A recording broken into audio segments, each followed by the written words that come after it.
Hey, welcome back to day 3 here in the 7-day challenge, where we're going to be taking you through the steps that you need to be able to actually discern an opportunity from something that's just going to lose you money, like most of the bad ideas out there to sell on Amazon.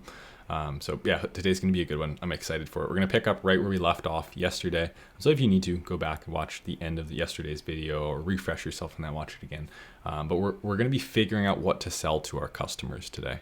So yesterday we were focused on finding customers. So beekeeping was brought up, right? We went into duck hunting and the fact that that was too big of a market, and then how to discern with Google Trends whether the market's the right size, what an enthusiast customer is, the fact that they should be evergreen, problem to solve, future problems to solve. Today, once we have a list of people, of hobbyists, of enthusiast customers, we can start asking ourselves some simple questions like, what is it that they already buy, right? Because we're just going to be positioning ourselves in front of a customer who already has purchasing behavior, already has, those key characteristics about them, like we just brought up, and saying, hey, look at me, I'm the clear choice in this market because I'm actually leveraging your own enthusiasm towards the market back at you like a mirror, right? I'm just like right here, I'm positioned as the best product and just showing you in something you almost can't believe is there. It's that good of a fit for the need that you have. That starts to become a no-brainer, and that's a little bit what we're going to be talking about today. Let's move over to my computer and I'll show you what we're going over. So once again, we're just picking right back up off in Helium 10. I told you would need it. I wasn't kidding, right? It's pretty Helium 10 intensive. So that's why day 1 I want to get you familiar with this. But in Magnet, beekeeping is the customer. What do they buy? I can just enter the customer into Magnet and analyze what's right here in front of me. And now we're going to be going over some very simple criteria, some steps that I have for vetting a keyword and a customer and the product they would buy and discerning whether that's an opportunity or not. The first thing is search volume. Now let me just take a second. I want to be very clear here because it's easy to misunderstand some of these concepts. We're only moving forward right now to this level of research if I've already discovered who the person is that I'm going to be selling to. Does that make sense? Like I have a clear picture of this person and their needs. I know they're an enthusiast, or at least they care about a better option. We're not just in the world of like cheapo pens, lens covers, private label products. You fundamentally think differently. You think of the person that you're selling to and then pull that back to product ideas. So notice where we're starting. We didn't start with product research. We started with customer research, niche research, and now we're going here. Once I'm here, I need to see search volume of at over 10,000 on the main search term that I'm looking at. Search volume directly correlates to market size. So let's see. Beekeeper sounds like a book, doesn't it? Honey is relevant, but probably not right. Bee, I don't know what that is. Just very simple. Toolkit, far too broad, right? Beekeeper, cone. So all of this I'm not even actually interested in. I'm thinking just logically here about, is that something I can actually present as one thing? None of those are. They're just like general search terms. Bee suit is an actual product that a beekeeper or someone who's interested and has the need of beekeeping would need. So that's a product idea. How much search volume does it have? Oh, boom. Over 10,000.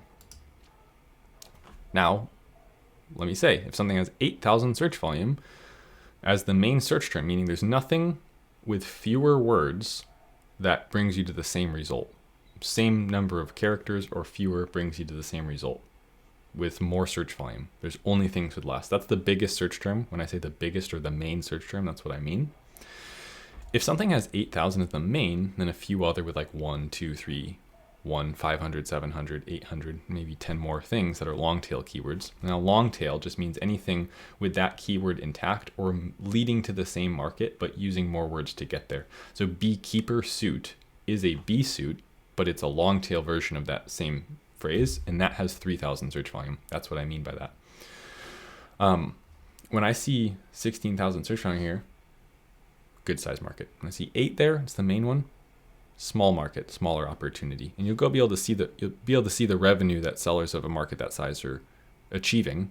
And you won't achieve more than that unless you're bringing in external traffic. It's the size of the market on Amazon. And so search volume is a really good indicator of not so much viability. It could work with less. It can work with more. It's just the size of the opportunity. Does that make sense?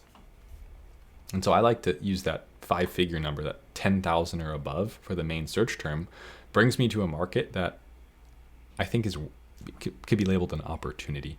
Smaller than that, to me, it's not worth the time to R&D that, to produce that product, to spend the money up front on the packaging, to spend $1,000 on the creative elements and the photography and the brand videos, which we'll be getting into that, by the way, but just not there. 10,000 above makes me feel good.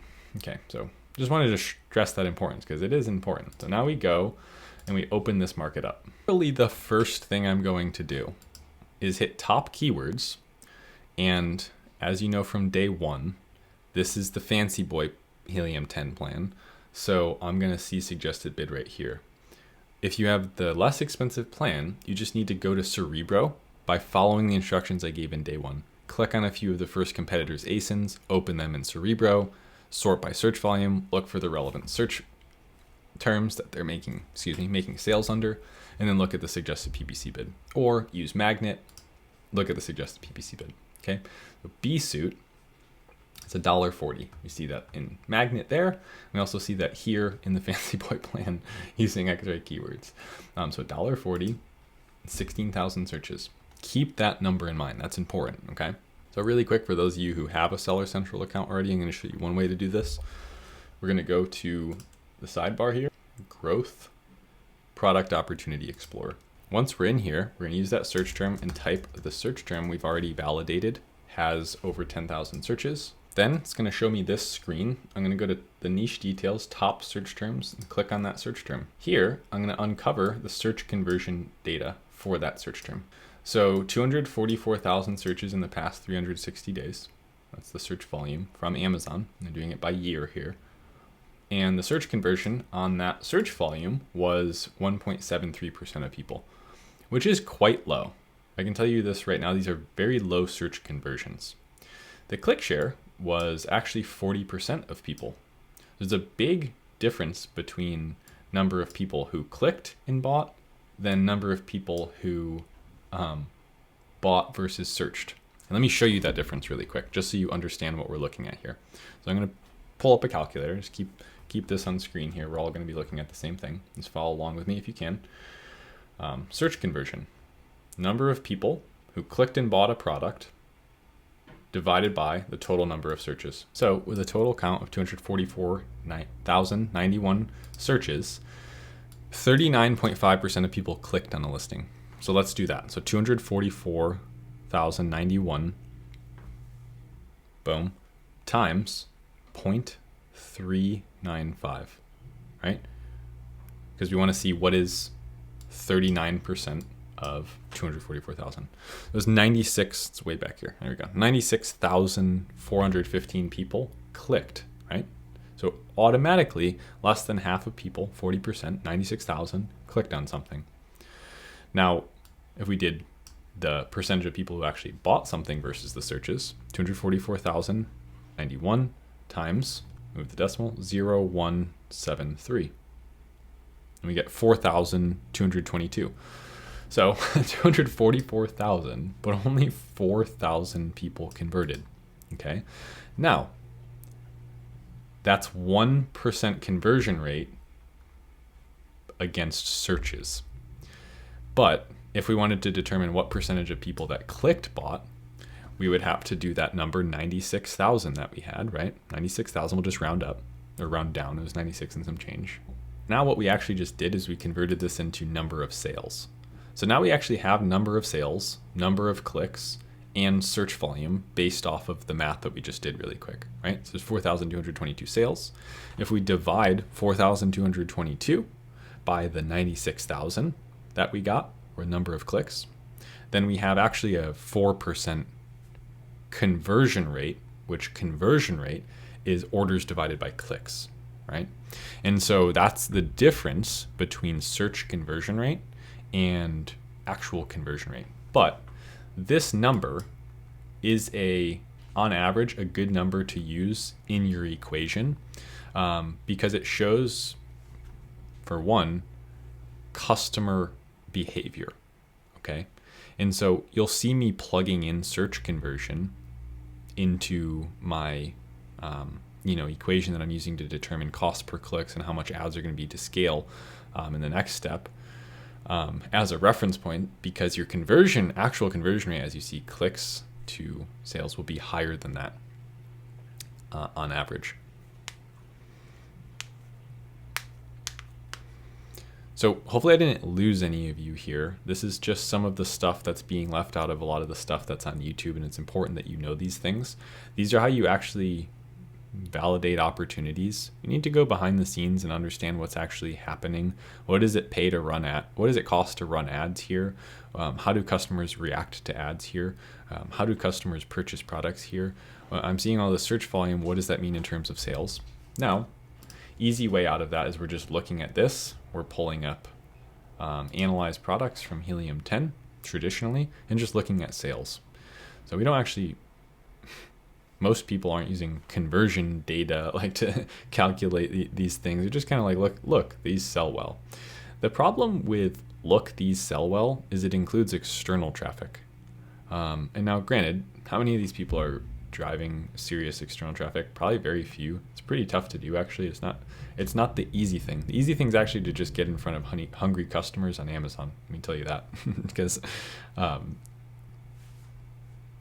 I've tried with my brand to drive external traffic. Far harder and far more expensive than just converting on Amazon's customers themselves. They're already there looking for your product, so obviously it's easier, right? It's really hot traffic. So remember earlier we got this B-suit $1.40. Well, here's what most people would do at this point. I want to show you and get you to discern what not to do. Let's get that clear. Look, I'm going to be a salesman for a second. 16,000 search volume. This seller makes 225,000. See, that would change your life. You buy my course for $800. Yeah, but what if they're spending more on ads than they're making? Now, it's a bad example to use the biggest seller because obviously the biggest seller is usually buying ads for a reason because it works for them. If we go to one of the newer sellers, is actually where people get trapped most of the time thinking as they go, look, this listing only has 87 reviews and they make 31,000 per month and they sell at a premium price. Yeah, but they're probably selling at a loss. And so what is that loss that a new seller is selling at based on what you have to pay in ads to get ranked in a market? Let's go over some of that now. So that $1.40 that we had, well, guess what? Now we have a conversion rate, right? We said we have a 4% conversion rate based on clicks to sales and search conversion rate of 1.73%. So check this out. All I have to do is I'm going to go to a listing. I'm going to go to a listing that is a high-priced bestseller. And so what I mean by that is that they're in the upper price tier, right, of where products sell well. $139. Okay. Yeah, sure. Why not? $139. First, filters. Hide sponsored products, by the way. Now, we want to pick something in the top 30 organic, top half of page 1. If a listing has a high organic rank, it means they're actually probably making more profit than anything else. At least that's why we're using the most relevant search term. We've already vetted search volume, etc. High organic rank directly correlates to making sales that you don't have to spend any money to acquire that customer. So you're making it at your full profit margin. So if I say I have like a 40% net on a organic product sale at, $30, that's $12 or whatever it is, $12.50. But if I have to spend $15 to acquire a sale using PPC, the math we're about to do, then I actually lose $3 in every sale I make with ads. And so if I'm not highly organically ranked, then I make almost all of my sales with ads. And so that means I make almost all of my sales at a loss. Where's the profit coming from? The profit comes from organic rank or from highly profitable ads. But you can't just go into a market, not be able to win high organic rank, and also have no plan for creating profitable ads because the conversion data doesn't work, right? You failed to do the proper projections, and you're in a business model that just keeps losing more and more money. Sadly, happens to a lot of people because it's just a lot of this stuff is not out there. So what we can do, why don't we go ahead and take this one, rank 17 organic, $139. People will pay this price, right? Go ahead and click on this one. The high priced bestseller. So they sell a lot. Now, what's the problem with this product right away? Lots of variations, lots of sizes, fitting, right? It probably is going to have a high return rate. Automatically, I see a bit of a problem there because I'm launching 1, 2, 3, 4, 5, 6, 7 different products. And if they all have, and there's a color variation, so that's 14 products. I need to buy inventory for all of those, keep them all in stock, pay storage fees for all of those. It's quite the task. I like to sell things where there's no variation. So you just sell the product, it is what it is. If you're going to do a variation, it's just maybe more, right? Like if I was selling supplements and I was selling a 30-day supply, maybe I also sell a 90-day supply. Something like that. This is too much, right? But we're going to keep using it as an example. But as I see things, I'll let you know when I think things like that. So anyway, look at this not as the product we're trying to sell, but just as an example of any product at any time that you're trying to analyze. Okay, so we're going to come in here, we're going to go to other costs, and now I know the conversion rate data and I know the cost per click data. So if we're using the conversion rate data, go to search conversion rate data. That way you don't have to do this is a quick and easy way. You don't have to do the math. Just use this number here. And so you do 100,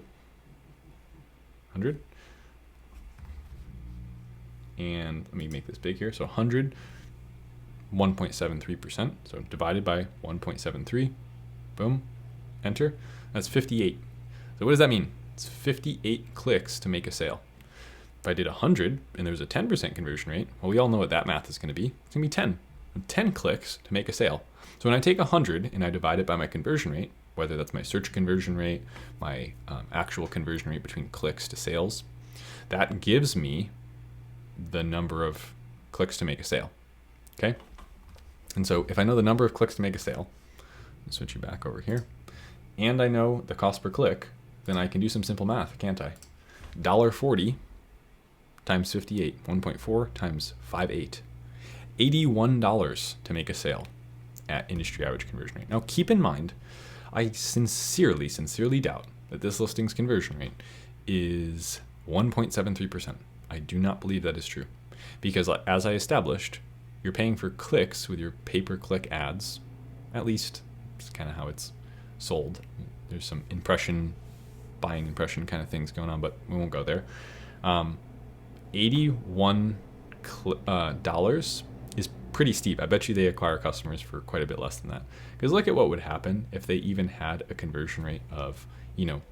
That would mean that it was only 20 clicks to make a sale, right? Because 100 divided by 20 is 5. And so at 20 clicks to make a sale at $1.40, $28. So that's a huge difference between a 5% conversion rate and a 1.7% conversion rate. But what did we just do? We made an assumption about a market, and assumptions are dangerous. Straight up, they are. Because we just said, this is the real data, but it's probably not true. Okay, yes, now bear with me. I want to go into this for a second. That's industry average search conversion rate. So when someone searches B-suit, how often someone purchases. If we go just number of people who clicked, 96,000 versus number of people who purchased, 4,200. Okay, about 4%, 4.2% as we established. So if that's the case, if they convert even at just as many people that click and use that as a baseline, then great. It's our job as, put weird inflection on that for some reason, but it's our job as brand builders and savage sellers to make offers so good. What do I mean by that? Come in here. Offers so good that when you look at the listing, this is so busy, it's horrible actually. You just feel like you have to buy. Like, oh my God, this is for me, I'm getting it, right? When we feel that as customers, we feel like things are for us. And I use this example quite often, but if I were to go to something like Liquid Death, just wow, it just pops off the page. That's seltzer. Yes, I'm getting it. Right. And so there's this thing that we can do, this feeling we can give a customer when they look at our brand, they look at our listing. It just makes us want to buy. And then look at their gameplay. Now just launch more products. Once you have essentially created this system where it's just we get people to look at our products, we get them to feel something, and we get them to buy something, moving them through our sales funnel. Right. So start as an impression, then I click on something, I become a click, I can become an add to cart, or I can become a conversion. I can buy it. Right. And so whatever percentage of people are doing that, we want to be able to look at that in advance and say, are the numbers on my side? Just people searching, buying, buyer behavior. If those numbers aren't on my side, I probably don't stand a chance here. And so let's go into a market where that might be better. If I were to search something like museum wax as a product, we do product research in my mastermind, and this is something we came across like 2 months ago.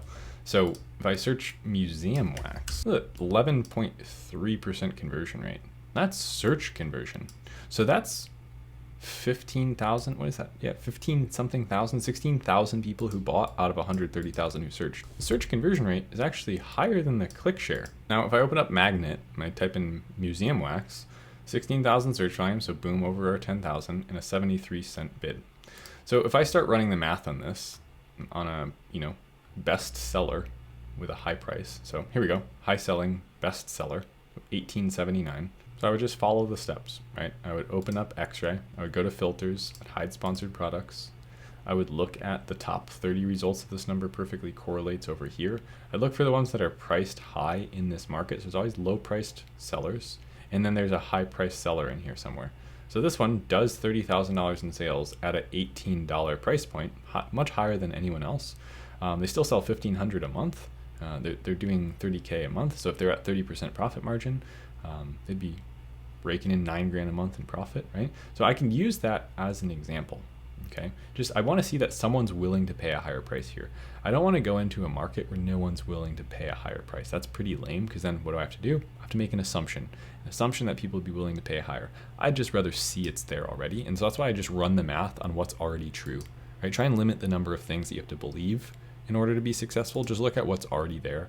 And so we don't sugarcoat things. We actually try and burn things to the ground. Like I'm gonna use the numbers here, right? And so that's why I'm gonna just use that search conversion. There's number of people, industry average, someone comes in, someone looks for something, and then do they buy it, right? So I'm gonna use that conversion. It's a really low baseline, because what if that's just like padding, right? It's like, oh, if I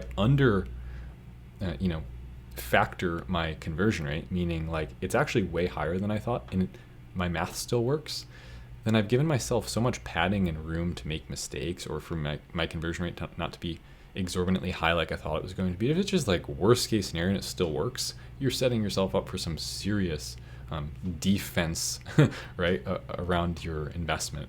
And that's how I tend to look at these things. I'm not super risk adverse, or I am risk adverse. What am I trying to say? I don't like taking risk, right? Like I surprising, I know I'm an entrepreneur, but I really don't like taking big risks. I like to see like there's going to be return on my investment, which is, I think, a good thing. But so we go to dollars, and I take that 11% conversion rate that we found in, oh, by the way, geez, I should have done this sooner. Sorry, guys. I said I would show you a way to do this if you don't have Seller Central already. I'm assuming many of you don't. You can get that conversion share here on Helium 10, but this is just for the top 3 listings. And so I'll give you this much. Museum Wax has an 83% conversion share in the top 3 listings. My market has about a 45% conversion share for the top 3 listings when you do that kind of search. And so numbers that high are promising. Now, how do you directly turn that into a conversion rate? You can divide it by 4-ish, right? That would give me a 20% conversion rate here. So that math doesn't always work. That's why it's better to maybe divide it by even 4 or 5, whatever this number says. So if I were to divide 36 divided by 5, I have a 7.2% conversion rate on that. And let's just go see. So double-sided mounting tape. This search conversion rate, double-sided mounting tape is 8.45%. So yeah, I assumed that it was $7 or 7%. So you see what I'm saying? I'm not that far off of conversion rate when I start dividing by 4 or 5 here. And now why I say 4 or 5, and maybe call it 450 or something, is because it's different, right? It's a scale. Some markets have that math doesn't perfectly fit, which is why obviously Seller Central is the best way to get this data because it's just right there. But if you don't have Seller Central, you can kind of jimmy rig it a little bit by doing like 4 or 5 times less than whatever this percentage is. That's conversion share, Amazon Brand Analytics, top 3 clicked products, conversion share. Okay, so little tip there. Let's do a live example of how this might work in a market. So 11.38. Okay, so 100 divided by 11.38. We're getting that 11.38 from that search conversion rate. You hit enter, that's 8.78 clicks to make a sale. Let's round up, again, worst case scenario, 9 clicks to make a sale. And then we're gonna multiply that by the cost per click, which we saw in Magnet was 73 cents. So 9 times 0.73, and I get $6.57 to make a sale. So if I come here, and I put $6.57 to make a sale, I still make 15% profit on an ad sale on average, assuming I can't get this product for less than, $3.82 domestically. I still am profitable on ads, right? So that is the difference. Well, if worst case scenario, I'm profitable on ads, market-wide conversion rates, search conversion rates granted, which my real conversion rates will almost always be over that. Let me give you a real example of this. Organic conversion rate in my market, 18%. PPC conversion rate in my market, so how my ads convert, 12.6%. My unit session percentage, so when you start factoring in, well, some people buy multiple units per order, so you would have more units sold than orders. Unit session percentage is actually 16%, all of which are higher than the 10% search conversion rate.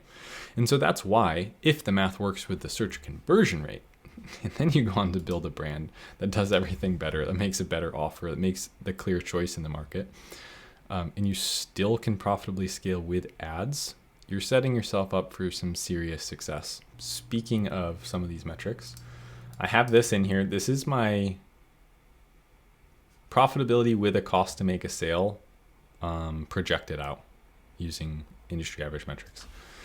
My organic net margin is 45%. Generally, when you see an organic margin of over 40%, that's good. Now, I hate saying things like that's good, that's bad, because it's like, well, great, I have a 45% net margin, but then it cost me $100 to make a sale with ads. Well, that's not good because I just lost $91. So how is that good? And so really that's why we have both. But what I'm getting at here is if we can use those ads to scale at break even, maybe even give up that 15% margin we make on ads to push the ads harder. We spend a little bit more money to acquire more customers, maybe even a slight break even or a loss for the first 30 days or so. And these are just scaling tactics. We're getting ahead of ourselves here, but I'm just going to walk you through it while we're on the subject. Then I can make more sales at this full 45% margin because the organic net margin is 45%, assuming these numbers are true here. And my product is this size, so it's already calculating your FBA fees, your referral fees for you, etc. And I'm selling at this price. Now, I'd probably sell at $19.99, so it'd probably be even better than that, right? And so when we go in and we put our $6 and was it 6.7, something like that? I have 20% after ads.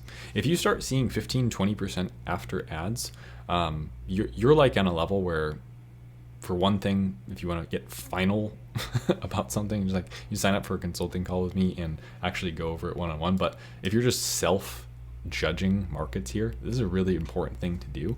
And then, by the way, with 47% net margin on an organic product and a listing that scales with ads, that's great and all, but we need to spend money to make that happen. So let's take a second to talk about how much money you might need to scale an opportunity. So I get this question a lot. Of course, you want to know how much money do you have to actually invest in a business like this. Now, I'm not a financial advisor. Do not take what I'm teaching you here and giving away. Not even teaching. Right? It's a dangerous word, right? I'm explaining what I do for free. The risk aversion or analysis is up to you, right? So I'm going to give you all the tools that I can. But startup money, generally a safe number, if we just put it out there, is about 3 times your cost of goods to start. Now, how do we determine cost of goods to start? Well, you look at your first you start looking into this, you're getting quotes from manufacturers. You really need to know your lead time, okay? And then, well, we probably want about 60 days of inventory to start, right? I'm going to be pushing it hard in the beginning, and then once I start selling well, I definitely don't want to go out of stock. That would be the worst case scenario.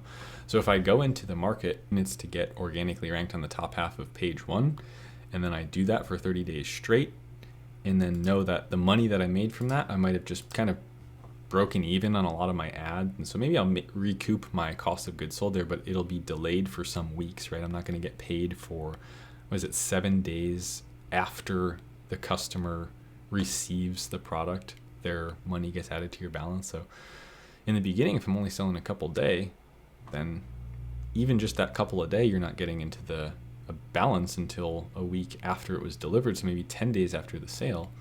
And then even then, you're not getting paid out until once every 2 weeks. So whatever your balance is, once every 2 weeks, you're getting that paid out. And so basically what we're starting to talk about is cash flow.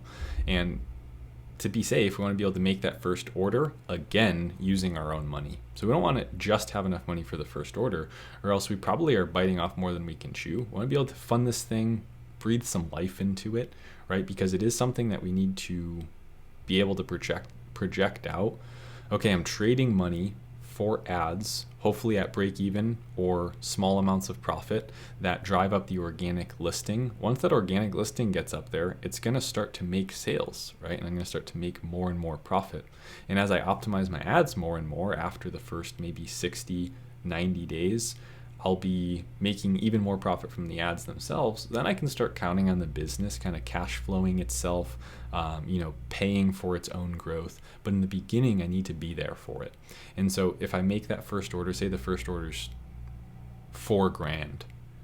If I need to make that first order again, which I likely will, it's another $4,000. Okay, so I'm at $8,000. But I also needed to spend about $1,000 on great photography. I needed to spend, maybe I needed to buy up front enough packaging to pack all of my first 3 orders.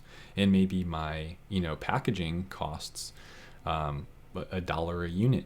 And maybe my first order was for 750 units. So I need to fund maybe 4,000 packages to be designed at $1 a unit. So there's another $4,000 right there, right? And so now we're already at $12,000. That's why I said, looking at what it takes to make money doing this, it's like that whole lie of $2,000, you just get started. No, really, like if you need to figure out how to make about $10,000, like that seems like a floor to me to do this the right way. Because the last thing you want to be doing is cutting corners, not being able to fund inventory and, pay for photography. So I'll just be real with you. Like that's what it would take to get started on most ideas. About 3 times your first order quantity. Now, how do you determine what your first order should be? Like I said, enough at velocity in market. Go to the, I was doing this, but I closed it down. Open up X-Ray, get rid of the sponsored products. So those top 30 products. If I was going to be, say, position 15, position 20, how many units would I need to sell a month? Well, I need to sell as many units a month as the guy next to me. So look for examples of people selling a couple hundred units in that first 25 positions. I need to sell, if they're doing 300, I need to do 305, right? And then I take their position, okay? And so I could have that spot on the top of page 1, maybe it's number 15 organic position, and start making more organic sales. Well, I need to hold that position. I need to get to that position. I need to fund inventory to stay in that position. So just start looking at these things. I believe in your ability to actually use math and think this through. But just to create that general rule maybe helps you out a little bit. About 3 times whatever you're planning on spending on your first order is a decent metric to use. Obviously, the more the better, right? So if you have access to capital, you have an advantage. But I've seen so many people waste their access to capital coming to me for consulting after the fact. Hey, here's what I did. I invested this much. What do you think? How do we make this work? And sometimes it's sad. I have to be like, well, I don't think we can make this work. You chose a bad opportunity. Like You're just up against these numbers here. And so I'm not trying to scare you off. I'm trying to do the opposite, excite you, right? We're in control here. We're in full control of what we do in the metrics that we look at, how we analyze ideas, how we scrutinize them, and see that, oh, there is a clear opportunity here. I know why it's an opportunity. Look at conversion rate. Look at cost per click. Look how it would scale. Look at the lack of great branding. It brings me to one of my last points here when we're talking about opportunities. Like the market landscape, your advantage lies in how boring that is. And so if there's a bunch of boring old companies selling the same old crap in that market, and you go in with explosive branding, but not just explosive loud, like generic bright and they're all dark. No, explosive in the sense of impact to your customer. What does your customer hold near and dear to them? What kind of music do they like? What kind of brands do they already buy from? And how can I create something impactful, right? That I want to interact with, that I want to buy, I want to tell my friends about because look, it's cool. All right, so I wanted to give you a few specific product research methods. Now that you know that really that product needs to be connected back to a customer, well, we can still do that. And just as we're looking at products, think back to, well, who would buy this? Okay, and build that customer the other way. You find the product, like customer. Because now you know the techniques for like thinking of customers, thinking of hobbyists, thinking of enthusiasts, Google Trends. Like now, we can actually go in and do some product research, and I'll just be showing you my two favorite methods right now. So the first one is going to be that products feature of Black Box. Told you this tool would be coming back up. Now you have a basic understanding of how to use this. So one of the things that I'm going to be doing here, let me selecting one category at a time. Okay, and so maybe I go into like tools and home improvement. Tools and home improvement. Sure, why not? Okay, and then we're gonna do something fun here. We're gonna go number of images, max of 3. We're gonna go price 20, or sorry, let's do 30. And then we're gonna go no more than 60. And then monthly revenue, we're gonna say 30,000 minimum, 100,000 maximum. And perfect, let's go ahead and hit search on that. That number of images trick is the one that I want you to pay attention to. Because what does that do? Well, it essentially sets us up so that what we're finding are old and boring markets. If someone's succeeding with one image, it means they're selling like a commodity style product. And those commodity style products, it's what I sell. It's where I built my brand. Meaning, simple product, you go down to a store and buy. Right? But sometimes that's the basis for an enthusiast market. Okay, so maybe tools and home improvement wasn't the best category, but give it a chance. Like I said, 99% of what you see is not going to be a good opportunity. That's why I get so sick of people like on YouTube just being like, oh, this is a good idea, this is a good idea, this is a good idea. Most of them aren't. And most of the ones where I'm like, I see videos where it's like, sell this in 2024 to make money. It's like, yes, sell this in 2024 to buy my course and lose money. It's not, I don't want to keep playing that card, but it's true. And so like in here already, I want to make a quick change because I'm just seeing a bunch of products that are more kind of like private label-y, like they don't attach back to something a customer would want to buy a better option for. And if they do, some of them are like very variation heavy, like paints and whatnot. And so I'll actually come back, just do a quick category change. I went arts, crafts, and sewing, and then I went patio, lawn, and garden. And now these products all sell well with just 3 images.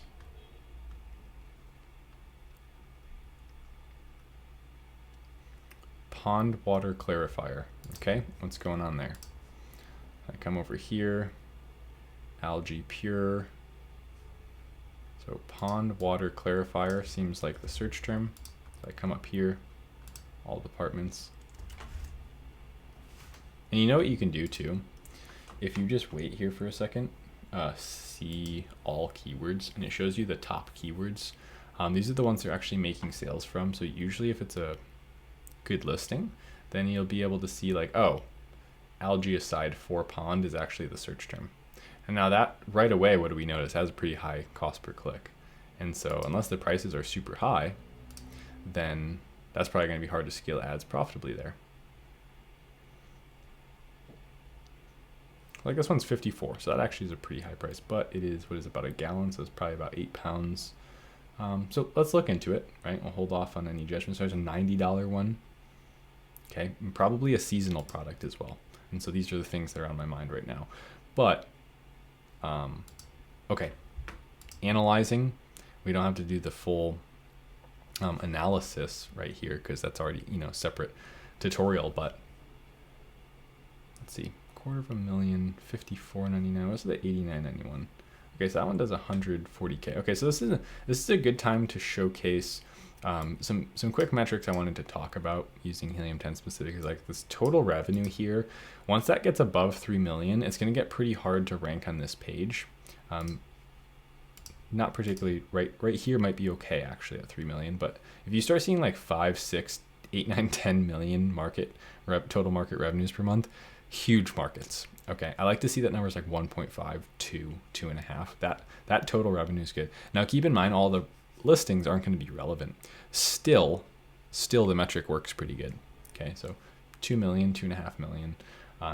Actually, once we sorted by organic, it's getting close to that. And so what I like to see is 1 or 2 sellers doing 6 figures, and then the other 5+ sellers ranked organically in the top are doing 5 figures. So 20,000 to, or 10,000. 10,000 is pretty weak. I usually start the test at 20 to 90. So we have 1, 2 doing 6 figures, 20, 80, 30, 50, 11, 9, 1 doing 6 figures, and 5 figures. Okay, market size actually doesn't look bad. The reason we do this is we come over here, we want to rank organically in the top 30, so we need to be able to beat out these monthly sales. And these are actually how you could project out how many you would need to order, and also how many you need to sell to get ranked on page 1. So for instance, if we wanted that number 25 spot, they're only doing 200 sales a month. They're doing only 600 a month, 500 a month, 600 a month, 600 a month. There's some 200 a month, 200 a month. And so, yeah, we could actually get ranked in the top half of page 1 here, probably selling 10 units a day for a week straight, 10 days straight. Better yet, 30 days straight. 30 days sales history would be great.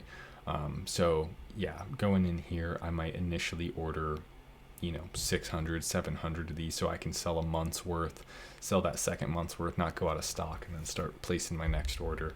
So I want maybe enough money to order 300, another 300. If you're going to be one of the big dogs, you're going to be selling 1,000 a month, and that's where we'd want to be.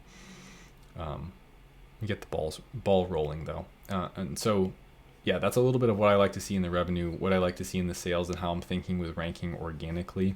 And that's the first product research method.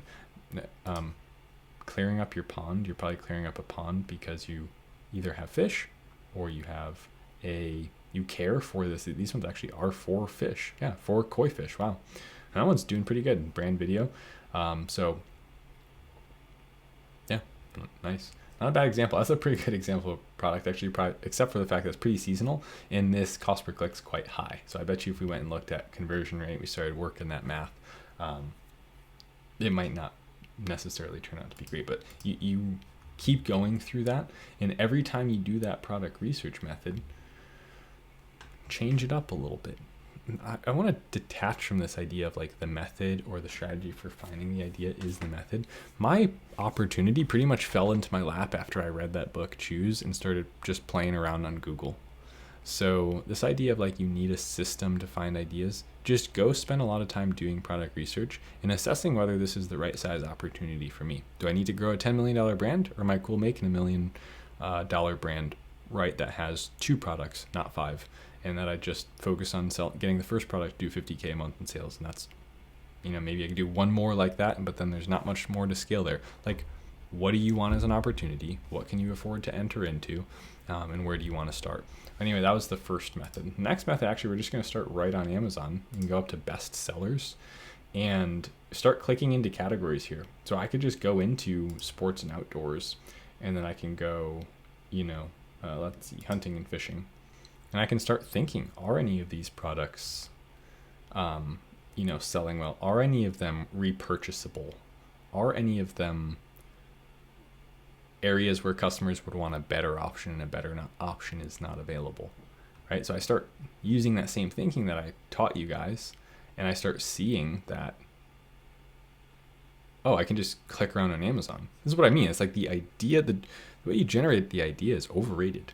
Just get out there and look at a lot of products, because the importance, what we're building on, is a system that vets ideas. So just pour ideas in the top. Just get really good at pouring a bunch of ideas in there.